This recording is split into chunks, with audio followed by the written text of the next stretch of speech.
Монгол өв соёл цагаан сар 2026 үзэсгэлэн Уранган UG Expo танхимд 2 дугаар сарын 17-ны хүртэл зохион байгуулагдаж байна.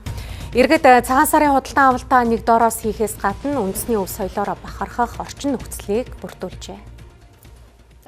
Үзэсгэлэн худалдаанд үндэсний томоохон үйлдвэрлэгчдээс гадна албан ёсны борлуулагчид болох 200 орчим аж ахуйн нэгж иргэд оролцож үндэсний дийл хувцас, импортын бараа, үн тэдлэл, хүнсний бүтээгдэхүүн, гарын бэлэг, эрүүл мэндийн нэмэлт бүтээгдэхүүн зэргийг иргэдэд санал болгож байна. Мөн бараа бүтээгдэхүүний үйлдвэрийн үнээр борлуулахаас гадна 10-аас 70% хүртэл хямдралтай үнээр худалдаалж байна. Түүнчлэн урамшуулалтаа, бэлэгтээ, суглаатаа худалдаа үргэлжилж байгаа юм а. Манайх болохоор яг Монголдо үйлдвэрлэж байгаа гэдгээрээ давуу талтайгаа яг үндэсний үйлдвэрлэгч байгаа. Бид болохоор амьс болон бээли төрөлжсөн үйлдвэр байгаа. Ингээд уламжлалт хоньны ноос, ноолуур, сарлагын хөвөр гэсэн бүтээгдэхүүнүүдээр амьс болон бээли уралж байгаа.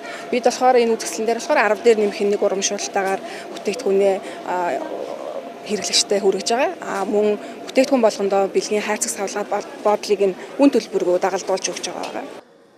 Үзэсгэлэн худалдаа энэ сарын 17-ны хүртэл өдөр бүр 10-аас 20 цагийн хооронд үргэлжлэх юм. Та үзэсгэлэн худалдаагаар зорж хэрэгтэй зүйлээ худалдаа авахаас гадна зохион байгуулагчдын зүгээс бэлдсэн Монгол өв соёлыг илэрхийлсэн олон эртний үзмрүүдийг үзэж сонирхох боломжтой юм а.